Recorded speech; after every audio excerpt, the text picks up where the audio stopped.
اعوذ باللہ من الشیطان الرجیم بسم اللہ الرحمن الرحیم الحمدللہ رب العالمین صلی اللہ علی محمد وآلہ اجمعین واللعنۃ الدائمۃ علی اعداء محمد وآل محمد اما بعد وفقنا اللہ وإیاکم للعلم والعمل الصالحین انشاءاللہ تعالی۔ یہ عقائد کے ابتدائی دروس ہیں جو مرحلہ تمہیدیہ کے لیے ہیں، تو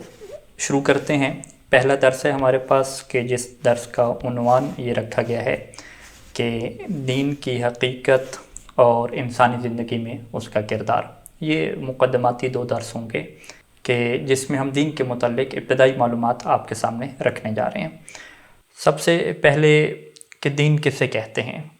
تو دین ایک اصطلاح ہے، ایک ٹرم ہے کہ جس کا مطلب ہے کہ چند ایک عقائد، کچھ تعلیمات، کچھ بیلیفز اور کچھ احکام عمل کرنے کے لیے ان سب کا جو مجموعہ بنے گا اس کو ہم دین کہتے ہیں۔ یعنی ہم یوں کہہ سکتے ہیں کہ دین عقائد، تعلیمات اور احکام کے مجموعے پر مشتمل ہوتا ہے۔ اس کا جو ہدف یہ ہوتا ہے کہ انسان کی زندگی کو اس راستے کے اوپر لے کر جائے کہ جہاں انسان اپنے خالق اور مالک کے ساتھ بھی ایک تعلق قائم کرے،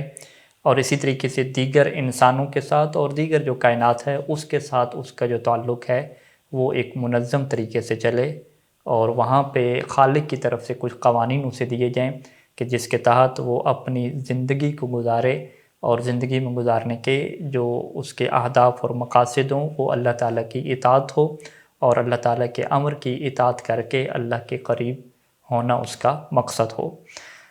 اب یہاں پہ ایک چیز واضح ہے کہ جو درس میں لکھی گئی کہ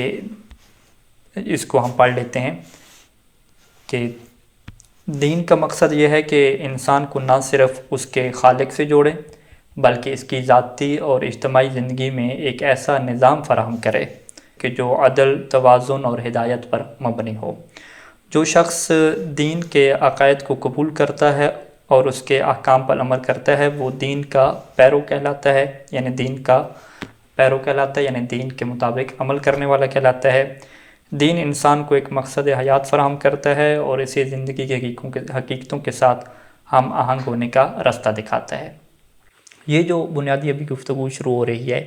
آج کے درس میں کہ ہم دین کے مقصد کو سمجھنے جا رہے ہیں کہ آخر یہ کیوں ضروری ہے کہ انسان دین کو اپنائے، اور دین اپنے اندر کیا مقصد لے کر آتا ہے کہ انسان کو کہاں لے کر جانا جاتا ہے۔ اسی وجہ سے یہاں پہ ایک عنوان باندھا گیا کہ جس میں یہ بات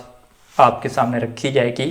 کہ انسانی زندگی میں دین کی ضرورت کیوں پیش آتی ہے، انسان کو دین کی کیوں ضرورت ہے۔ تو یہاں پہ ہم آپ کے سامنے یہ بات واضح کرتے ہیں، اور اگر آپ غور و فکر کریں گے تو یہ بات آپ کے سامنے واضح ہو جائے گی کہ جب بھی انسان اس دنیا میں قدم رکھتا ہے، اس دنیا میں اس کی آمد ہوتی ہے اور وہ شعور کی منزل کو طے کرتا ہے اور وہ سوچنا شروع کرتا ہے، تو وہ مختلف قسم کے تعلقات اور مختلف قسم کے ریلیشنز اپنے محسوس کرتا ہے۔ وہ کہتا ہے کہ نہیں، میں بالکل تنہا نہیں ہوں، میرا جو ہے وہ ایک خاص قسم کا تعلق ہے۔ کس کے ساتھ تعلق ہے؟ سب سے پہلے اس کا جو تعلق ہے وہ اپنے خالق کے ساتھ ہے۔ یعنی انسان یہ سوچتا ہے کہ میرا ایک خالق ہے جس نے مجھے اس دنیا میں بھیجا ہے، اور وہی ہے کہ جو میری حیات کا، میرے وجود کا سبب بنا ہے، لہذا میرا ایک خالق کے ساتھ بھی ایک تعلق رہے گا، ایک روحانی تعلق رہے گا خالق کے ساتھ۔ اور اس کے ساتھ وہ یہ دیکھتا ہے کہ میں بالکل الگ تھلگ نہیں رہ سکتا، میرا تعلق دیگر انسانوں کے ساتھ بھی ہونا ہے کہ جس میں میرے والدین شامل ہیں، میرے بہن بھائی شامل ہیں، اور میری شریک حیات شامل ہے۔ اسی طریقے سے اس معاشرے میں جو حکومت کرنے والے لوگ ہیں جسے ہم حاکم کہتے ہیں، ان کے ساتھ میرا ایک تعلق ہے۔ معاشرتی میرے دوست احباب ہیں، دیگر افراد ہیں، میرے پڑوسی ہیں، کاروباری حضرات ہیں، ان کے ساتھ میرے تعلقات ہیں۔ یعنی جو میری زندگی ہے وہ بالکل تنہا نہیں بسر ہو رہی، میرے زندگی میں بہت سارے لوگوں کے ساتھ میرے تعلق بننے ہیں، میرے واسطے بننے ہیں، میرے کام پڑنے ہیں، تو لہٰذا یہ بھی ایک تعلق ہے اس کی زندگی میں۔ اور اسی کے ساتھ وہ تیسرے نمبر پہ یہ شعور حاصل کرتا ہے کہ اس کا تعلق جو ہے وہ انسانوں سے ہٹ کے دیگر جو کائنات کی مخلوقات ہیں، چاہے اس کا تعلق حیوانات کے ساتھ ہو، چاہے اس کا تعلق نباتات کے ساتھ ہو، چاہے اس کا تعلق جمادات کے ساتھ ہو، اس کے ساتھ بھی اس کا تعلق پڑے گا۔ یعنی بہت سارے جانوروں کے ساتھ اس کا تعلق پڑے گا، کسی جانور کو اسے گوشت کھانا پڑے گا، کسی جانور کو دیکھ بھال اسے کرنی پڑے گی، جانور کے ساتھ اس کا کیسا تعلق بنے گا۔ اسی طریقے سے نباتات، جڑی بوٹی ہیں، درخت ہیں، پھل ہیں، ان کے ساتھ اس کا ایک تعلق ہے۔ بہت ساری جمادات ہیں، یہ مٹی ہو گئی، یہ پانی ہو گیا، ان کے ساتھ اس کا تعلق بنے گا۔ تو لہذا خلاصہ کلام کیا مطلب کہ انسان جب زندگی میں قدم رکھتا ہے تو 3 قسم کے اس کے واسطے ہوتے ہیں۔ ایک پہلا واسطہ اس کا اپنے خالق کے ساتھ ہوتا ہے، دوسرا اس کا واسطہ اپنے جیسے انسانوں کے ساتھ ہوتا ہے، تیسرا واسطہ دیگر جو مخلوقات ہیں، اس میں نباتات، جمادات اور دیگر حیوانات شامل ہیں۔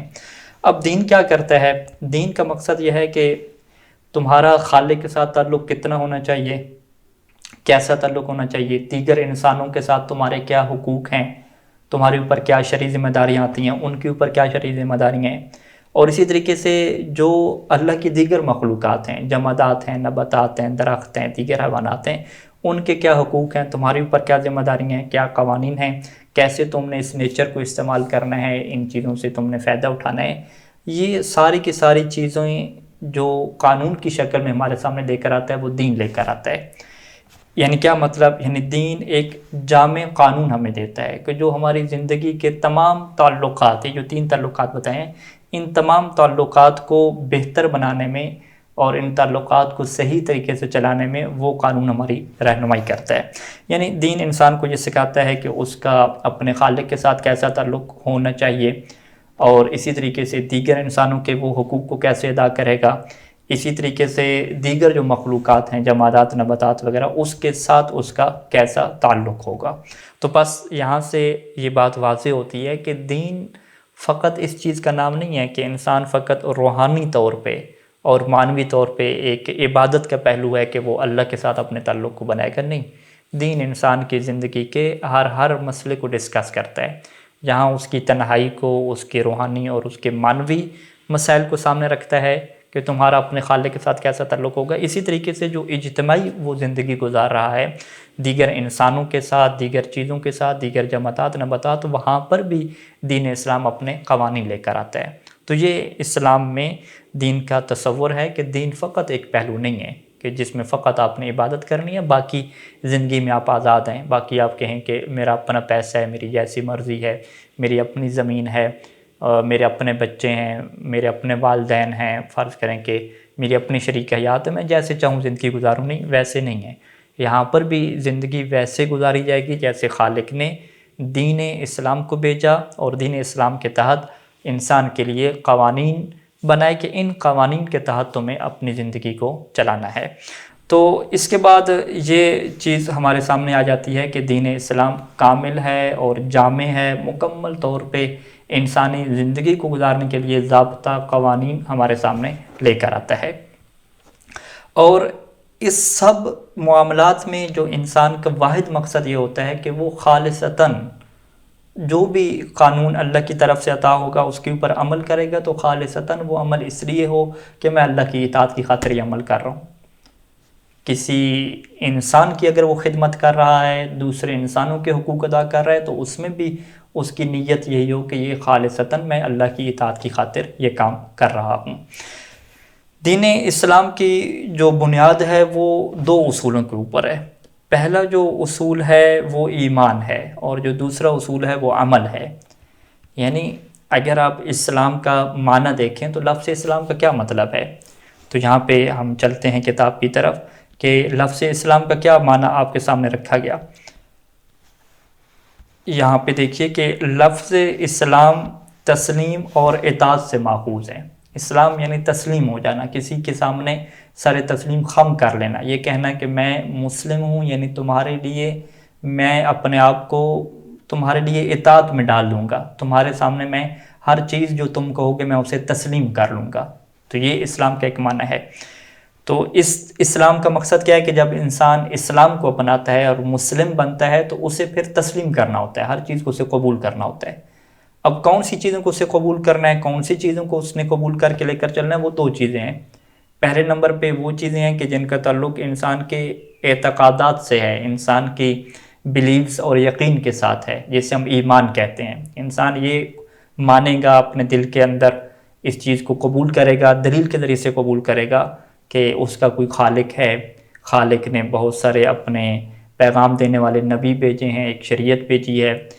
اور مرنے کے بعد ایک باقاعدہ ایک الگ دنیا ہے جہاں پہ اسے زندگی گزارنی ہے، جو ہمیشہ کے لیے وہاں پہ اسے زندگی گزارنی ہے۔ یہ انسان کے بلیفز ہیں، جسے ہم اعتقادات کہتے ہیں، جسے ایمان کہا جاتا ہے۔ اور اس کے ساتھ ساتھ جو دوسرا پہلو ہے وہ عمل کا بھی ہے، یعنی یہ نہیں ہے کہ آپ کہیں کہ بس میں یہ تو عقیدہ رکھتا ہوں کہ میرا خالق ہے، میرا مالک ہے، مجھے مرنا ہے اور اس کے بعد ایک زندگی ہے، اور میں یہ بھی عقیدہ رکھتا ہوں کہ خالق نے میرے لیے قوانین بھیجے ہیں بہت سارے، اور میری پوری زندگی کے تمام معاملات کے اوپر دین مجھے قوانین دیتا ہے، لیکن میں عمل کی طرف نہیں بڑھتا۔ تو اگر میں عمل کی طرف نہیں بڑھتا تو اسے ہم یہ تو کہیں کہ وہ نام کا مسلمان ہے، لیکن اگر ہم اسی کو کہیں کہ یہی اسلام ہے، کیا نہیں، یہ اسلام نہیں ہے۔ تو لہٰذا اسلام کی جو بنیاد ہے وہ بنیاد اس کی دو چیزوں کے اوپر ٹکی ہوئی ہے، کہ ایمان بھی ہوگا اور ایمان کے ساتھ کردار بھی ہوگا اور عمل بھی ہوگا، تب انسان کو حقیقی معنی میں مسلمان کہا جائے گا، وگرنہ حقیقی معنی میں مسلمان نہیں کہا جائے گا، ظاہری معنی میں مسلمان کہہ دیا جائے گا۔ لیکن یہ جو ظاہری معنی میں مسلمان ہوگا، اس کا جو انجام ہے وہ پھر مسلمانوں والا نہیں ہوگا، اس کا انجام بھی دیگر کفار کی طرح ہوگا۔ جیسے وہ جہنم کے اندر چلے جائیں گے، ایسے ہی یہ انسان جو فقط نام کا مسلمان ہے یہ بھی جہنم میں چلا جائے گا اور عذاب کا مزہ چکھے گا قیامت کے دن۔ تو لہذا یہ اسلام کی بنیاد اور حقیقت کو ہمیں سمجھنے کی ضرورت ہے کہ اسلام فقط اعتقادات اور ایمان کا نام نہیں ہے، بلکہ عمل اس کے اندر ایک بنیادی حیثیت رکھتا ہے۔ اچھا، اس کے بعد جو کتاب کے اندر ایک بحث ہے کہ اسلام کی منفرد خصوصیات اور اسلام کی حقانیت، اس میں ہم جو چیزیں ہیں، 3 قسم کی چیزیں ہم آپ کے سامنے رکھیں گے۔ کہ سب سے پہلے تو یہ ہے کہ جو دین اسلام ہے، دین کا مطلب ہم نے آپ کے سامنے شروع میں رکھا کہ چند یقینیات، یعنی جو چیزیں جن کے اوپر انسان بلیوز رکھتا ہے، عقیدہ ہوتا ہے وہ، اور جو احکام اور تعلیمات ہیں، قوانین ہیں، اس سارے مجموعے کو ہم کیا کہتے ہیں؟ دین کہتے ہیں۔ تو دین تو بہت زیادہ ہیں، یعنی اسلام سے پہلے جو حضرت ابراہیم کا دین تھا، اس سے پہلے جو انبیاء کو دین دیا گیا، یعنی بہت ساری ان کے لیے تعلیمات تھیں، جو تعلیمات ہماری جو اسلام کی تعلیمات ہیں اس سے قدرے مختلف ہیں۔ تو اسلام ایک ایسا دین ہے، یعنی اسلام ان قوانین اور ان تعلیمات کا نام ہے کہ جو آخری ہے، بالکل آخری ہے۔ اور آخری ہونے کا مطلب کیا ہے؟ کہ یہ کمپلیٹ ہے، مکمل ہے۔ پہلے جو دین کی تعلیمات ہمارے پاس آئیں اور دیگر انبیاء کے پاس تھیں، وہ مکمل نہیں تھیں، وہ سٹیپ پہ سٹیپ جسے ہم کہتے ہیں، عربی زبان میں جسے بالتدریج کہتے ہیں، کہ انسانی زندگی کا آغاز ہو رہا ہے اور اس آغاز میں انسان کو کچھ قوانین دیے جا رہے ہیں، اور جو یہ قوانین چلتے چلتے چلتے جب ترقی ہوئی، اس کے اندر ارتقاء ہوا اور ختمی مرتبت حضرت محمد صلی اللہ علیہ وآلہ وسلم کی آمد ہوئی، اور اس کے بعد امیر المومنین علیہ السلام کی ولایت کا اعلان ہوا، نظام امامت کا اعلان ہوا، تو یہاں پہ دین اب مکمل ہو گیا، کمپلیٹ ہو گیا۔ تو لہٰذا ہم کیا کہتے ہیں کہ اسلام بھی دین ہے، لیکن اسلام ایک ایسا دین ہے کہ جو آخری ہے، بالکل اینڈ ہے، اور آخری ہونے کے ساتھ ساتھ یہ کامل دین ہے، یہ مکمل ہے۔ اب اس کے اندر مزید ارتقاء کی اور اس کے اندر مزید اس کو مکمل کرنے کی گنجائش نہیں ہے، اللہ تعالیٰ نے اس کو مکمل قرار دیا ہے۔ اور اس کے ساتھ ساتھ جو دوسری چیز ہے اس کے اندر، وہ جامعیت ہے۔ جامعیت جیسے کہ ہم نے کہا کہ یہ جامع ہے، یعنی یہ انسان کی زندگی کے تمام شعبہ، چاہے اس کا تعلق انسان کی انفرادی زندگی سے ہے، انسان کی معنوی اور روحانی زندگی سے ہے، جسے ہم عبادت سے تعبیر کرتے ہیں، انسان کے جو معاملات ہیں دیگر انسانوں کے ساتھ، چاہے اس کا تعلق اس کے ساتھ ہے، چاہے اس کا تعلق جو ہے وہ دیگر جو سماجی اور اخلاقی رویے ہیں ان کے ساتھ ہے، چاہے اس کا تعلق جو ہے وہ دیگر مخلوقات کے ساتھ کیسے برتاؤ کرنا ہے، کس طریقے سے انسان کو چلنا ہے، اس کے ساتھ ہے۔ تو یہ اسلام کے اندر جامعیت ہے کہ انسان کے لیے زندگی کے ہر پہلو پہ، ہر موڑ پہ اسلام اس کے لیے قانون دیتا ہے کہ تمہارے لیے یہ قانون ہے، تم نے اس قانون کے مطابق اپنی زندگی کو گزارنا ہے۔ یہ دوسری خصوصیت ہو گئی۔ اور تیسری جو خصوصیت ہے وہ اعتدال اور حکمت کی ہے، کہ اسلام کے اندر ایک اعتدال ہے، یعنی جسے ہم کہتے ہیں افراط و تفریط نہیں ہے، یعنی اگر عبادت اور روحانی طور پہ انسان کو اپنے خالق کے ساتھ جڑنے کا حکم دیا گیا ہے تو وہ بھی اعتدال کے اندر ہے، یعنی ایسا نہیں ہے کہ انسان بالکل جس طرح صوفیاء ہوتے ہیں کہ زندگی کے کاموں سے انسان کٹ آف ہو جائے، انسان معاشرے کے لیے اور انسانی خدمت کے لیے کچھ بھی نہ کرے اور مکمل طور پہ اللہ اپنی اسی روحانی سلسلے میں اپنے خالق اور مالک کے ساتھ فقط جڑ جائے، یہ ایسا نہیں ہے اس میں. یعنی اس سے ہم کیا کہتے ہیں؟ افراط و تفریط، کہ بس عبادت میں آئے تو عبادت کے اندر ہی رہ گئے، جو دیگر انسانوں کے حقوق ادا کرنے تھے اس کو چھوڑ دیا. یہ اسلام یہ نہیں سکھاتا. اور اگر اسلام انسانیت کا پیغام دیتا ہے کہ تم نے انسانوں کے لیے کچھ کرنا ہے، تو وہاں پر بھی افراط و تفریط نہیں ہے کہ اب انسان جو ہے وہ مکمل انسانیت کے لیے اپنے آپ کو وقف کر دے، اور جو اس کی ایک روحانی اور معنوی ضرورت ہے کہ جو اس کا اپنے خالق کے ساتھ ایک تعلق ہے، اپنے مالک کے ساتھ ایک تعلق ہے کہ جس نے اسے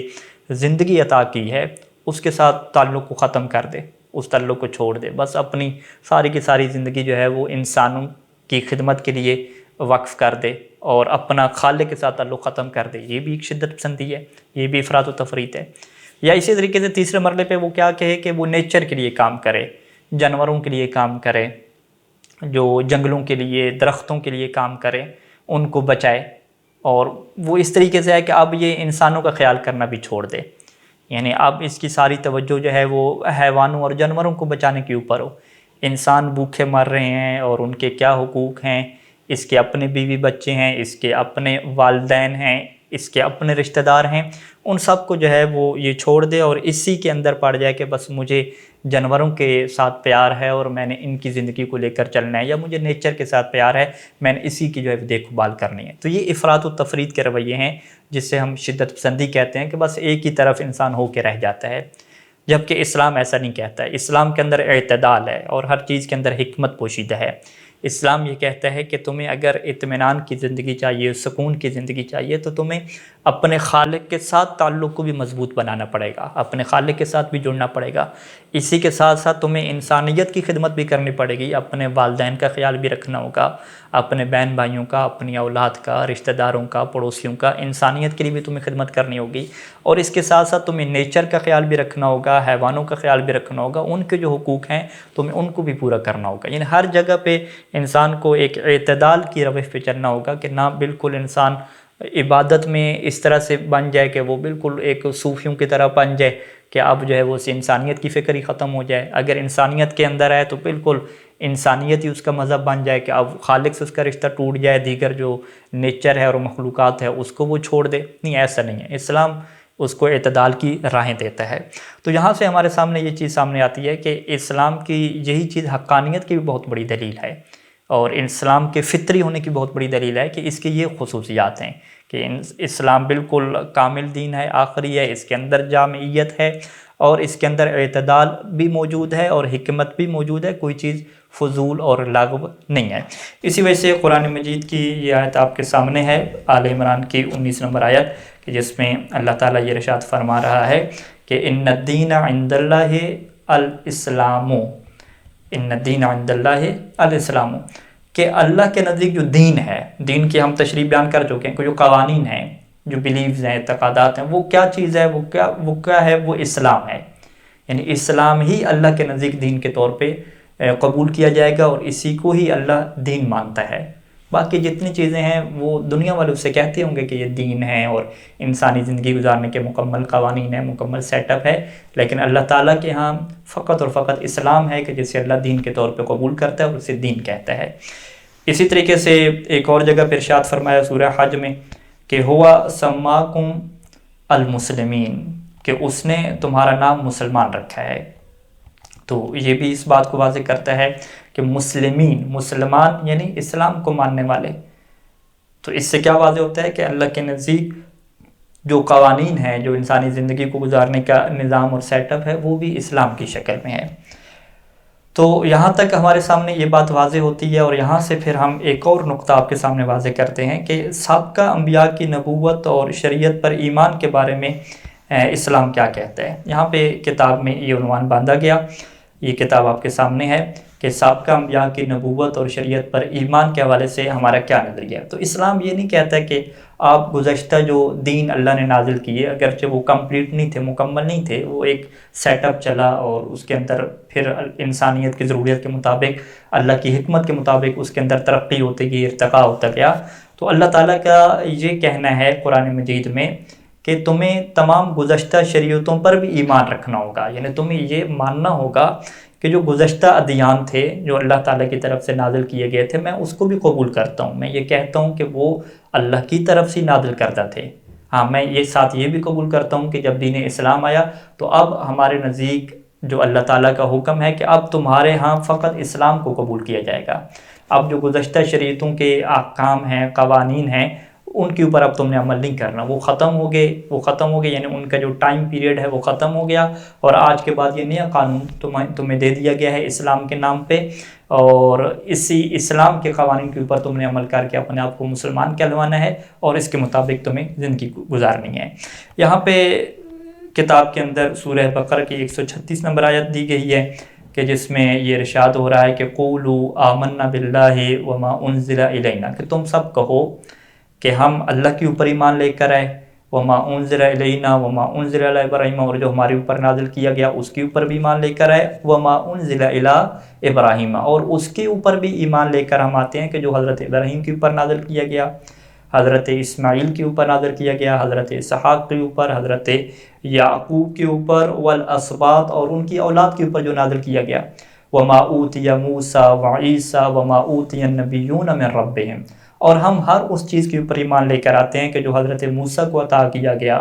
حضرت عیسیٰ کو عطا کیا گیا، اور جو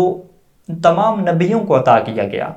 ان کے رب کی طرف سے۔ لا نفرق بین احد منہم، ہم کسی کے درمیان کوئی فرق نہیں کرتے، یعنی ہم ایسا نہیں ہے کہ ہم کہیں کہ حضرت عیسیٰ کی تعلیمات کو ہم نہیں مانتے، نہیں، ہم ان کے اوپر بھی ایمان رکھتے ہیں کہ بالکل وہ تعلیمات تھیں اللہ تعالیٰ نے نازل کی، نہیں، حضرت موسیٰ کی جو تعلیمات تھیں ہم ان کو بھی مانتے ہیں، ہم کسی کے درمیان کوئی فرق نہیں کرتے۔ وَنَحْنُ لَهُ مُسْلِمُونَ، اور ہم اللہ کے لیے اطاعت گزار بننے ہیں، ہم اللہ کے سامنے سر تسلیم خم کرنے والے ہیں۔ تو یہ قرآن مجید کا موقف ہے، اسلام کا موقف ہے کہ گزشتہ جو شریعتیں ہیں ان کے اوپر بھی تمہیں ایمان لانا ہوگا، تمہیں اس بات کو قبول کرنا ہوگا کہ ہاں ہم ان کو مانتے ہیں، وہ اللہ کی طرف سے تھیں، ان کو ہم قبول کرتے ہیں۔ تو لہذا اسلام یہ واضح کرتا ہے کہ جب تمہارے پاس شریعت محمدی آ گئی، اسلام آ گیا، تو اسلام یہ نہیں کہتا کہ تم یہ کہو کہ جو گزشتہ انبیاء کی شریعتیں تھیں، گزشتہ انبیاء کے قوانین تھے، ان کی کوئی حیثیت نہیں رہی اور ان کے اوپر کسی قسم کا ایمان نہیں لانا ہم نے، نہیں، ایسا نہیں ہے، تمہیں ایمان لانا ہے۔ یہ اسلام کا حکم ہے کہ تمہیں گزشتہ شریعتوں کو یوں قبول کرنا ہے کہ یہ اللہ کی طرف سے نازل کردہ تھی۔ ہاں، اس کے بعد تمہیں یہ کیا کہنا ہے کہ ہاں ہمیں جو حکم دیا گیا ہے وہ اسلام کی تعلیمات کے مطابق چلنے کا حکم دیا گیا ہے، وہ جو حضرت عیسیٰ کی تعلیمات تھیں، حضرت موسیٰ کی جو تعلیمات تھیں اور دیگر جو انبیاء کی تعلیمات تھیں ان کے مطابق ہمیں چلنے کا حکم نہیں دیا گیا۔ اس کی وجہ کیا ہے کہ اسلام کی تعلیمات، گزشتہ جو تعلیمات تھیں ادیان کی، ان تعلیمات کو اسلام کی تعلیمات نے ختم کر دیا، منسوخ کر دیا۔ تو یہاں تک ہماری گفتگو مکمل ہوتی ہے کہ جس میں ہم نے آپ کے سامنے دین کا مطلب پیش کیا، پھر ہم نے آپ کے سامنے اسلام کا مطلب پیش کیا، پھر ہم نے آپ کے سامنے یہ بات واضح کی کہ انسان کو دین اسلام کی ضرورت کیوں پڑتی ہے، پھر ہم نے آپ کے سامنے یہ بات واضح رکھی کہ دین اسلام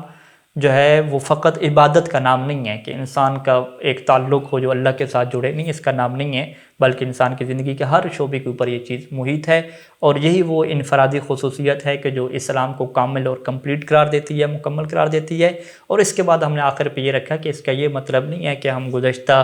شریعتوں کو کہیں کہ وہ ان کی کوئی حیثیت نہیں رہی اور ہم ان کے اوپر کسی قسم کا ایمان لے کر نہیں آئیں گے، نہیں، یہاں پہ اللہ تعالیٰ نے حکم دیا کہ تمہیں گزشتہ شریعتوں کے اوپر بھی ایمان لانا ہے، گزشتہ انبیاء کی بھی تمہیں قدر کرنی ہے، ان کو جو شریعت دی گئی اس کے اوپر بھی تمہارا ایمان ہونا چاہیے کہ ہم بالکل ہم ایمان لے کر آتے ہیں کہ جو ان کو تعلیمات دی گئیں، جو ان کو اللہ نے قوانین دیے، جو ان کو دین دیا، وہ بھی حق اور برحق تھا، اور جو ہمیں دیا گیا وہ بھی حق اور برحق ہے۔ ہاں، ہماری ذمہ داری جو ہے وہ ہمیں جو آخری نمبر پہ دیا گیا اسلام، اس کے اوپر عمل کرنے کی ہے، اور اسلام کی تعلیمات جو گزشتہ تعلیمات تھیں ان کو مکمل کرنے والی ہیں، ان کو کمپلیٹ کرنے والی ہیں۔ ایسا نہیں ہے کہ اسلام نے آ کے یہ کہہ دیا کہ اب وہ کسی کام کی نہیں ہے اور تمہیں اس کے اوپر کسی قسم کا کوئی ایمان لانے کی ضرورت نہیں ہے۔ تو انشاءاللہ اگلے درسوں میں مزید ہم گفتگو کریں گے دین کے متعلق، اور دین کے اندر کتنے حصے ہیں اور اس کی تعلیمات کی کیا تقسیم کی گئی ہے اور ان کا علم حاصل کرنے کا کیا طریقہ کار ہے، تو یہ اگلے دروس میں انشاءاللہ آپ کے سامنے چیز واضح ہو جائے گی۔ صلی اللہ علی محمد و آلہ اجمعین، والسلام علیکم ورحمۃ اللہ وبرکاتہ۔